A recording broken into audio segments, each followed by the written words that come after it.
So when I first figured this whole system out, I did it because I was researching my ancestry, and I did it so that my relatives could have a piece back of their magic that has been lost over the last 300 or 400 years. And then I told my system to my mother, who's Micmac Indian, and she says, well, we aren't Micmac Indians, we're human beings. So this system isn't just for us, this system is for everybody. So, first of all, you can thank my mother that I'm teaching you this. But second of all, you have to realize what it means to be a human being.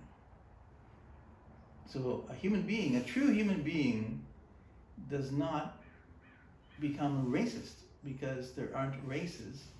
We're all human beings. Like, you don't get mad at a dog because it has black hair or white hair. You get mad at a dog that's attacking you. You be nice to a dog that's not attacking you. It's the same thing.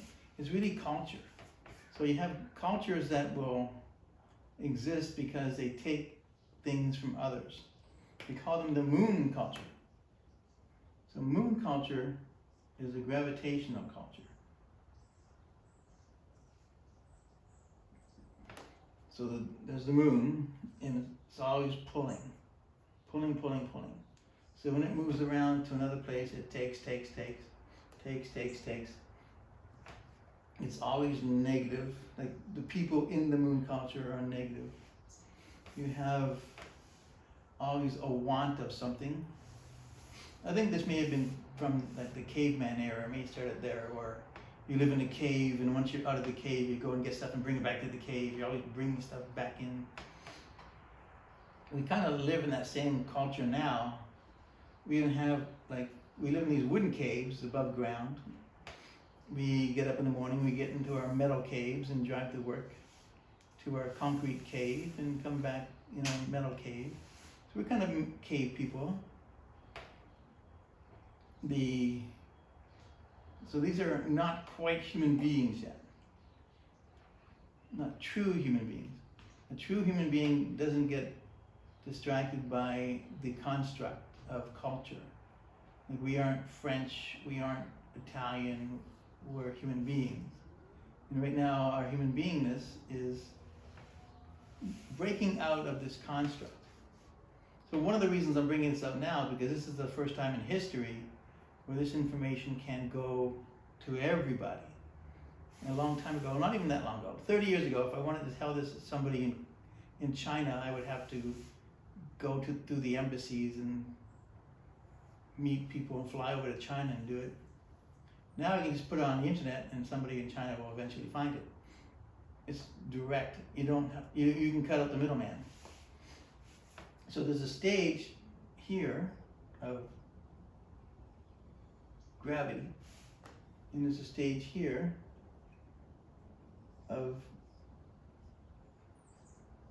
propulsion. So this is giving, this is taking. This in the middle is giving and taking. So think of this as your lifespan. You're a baby, you're helpless, everything has to be given to you. You take, you don't go and hunt for your own food, you wait for somebody to bring something to you. And then the next level, you are giving and taking. So for my ancestors, you would be in the hunter level, where as a child or a teenager, you would go out into the woods and you would hunt and you bring back food for the people who are back at the camp. Eventually, you get to this point where you just gave. You were just the best at everything, so you just made extra canoes and you made extra paddles and you made extra bows and arrows and you just gave them people. You know, nowadays, you could be a billionaire, but you give your money away. Or you could be a billionaire who just hoards everything. So here's how the system works compared to the systems we have nowadays. You have 4 types of people.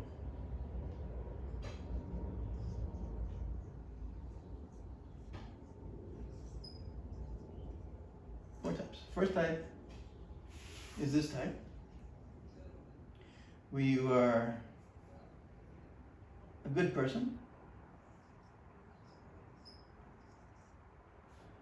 and you make other people good people as well. So this is a person who does good things for themselves and good things for other people, makes themselves stronger and makes others stronger. This is a true human being. 2, you have half of this type. You're not quite here that you can give or you make yourself stronger, but you can still give. So this is a person who makes himself stronger. No, sorry, doesn't make themselves stronger, but makes others stronger. This is a person who makes themselves stronger, but makes others weaker.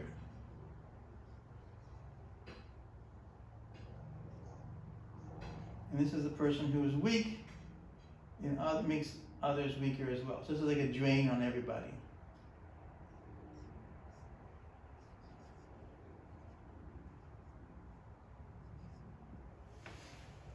Our culture that we live in is mostly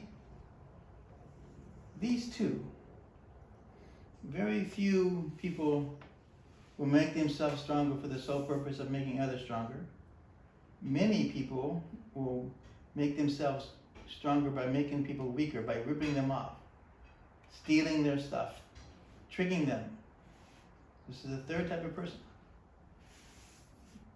This is a person like your grandma who leaves you your house, or somebody who goes into debt to lend you money, or takes you to another country, works in a job that they couldn't, say you have a doctor in Korea who couldn't be a doctor here, so she gets a job as a housekeeper, so her kids can be doctors here. That's that type of person. The hardest type is to be this person, where you make yourself stronger and to make others stronger. So the goal is this type for this system. So now you take this system and you make it into what looks like a political system. So remember, the Native Americans weren't just running around naked, eating animals. They actually had a political system as well. Some people say the Constitution of the States is based on that system. There's ancient Greeks that system is similar to, but that doesn't matter. So here's a system of governance. Over here you have a tyrant.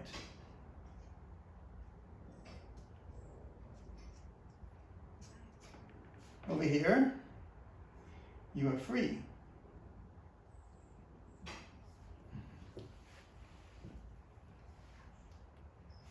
When everybody makes themselves stronger for the sole purpose of making others stronger, you don't need to have laws against stealing, against murder. You just have that one law: make yourself stronger for the sole purpose of making others stronger. Over here, when everybody is out for themselves, you need a strong hand of governance. You need lots of police. You need to control everything. So here's freedom, tyrant. The complete martial law,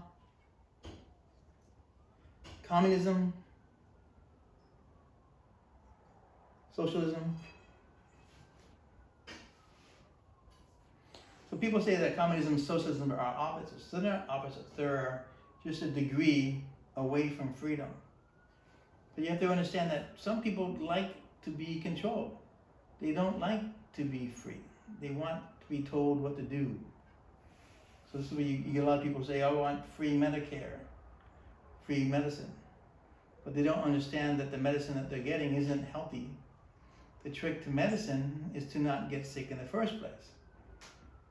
If you have a car accident and stuff, fine, surgery, but you really shouldn't be getting diabetes. You shouldn't be getting heart disease.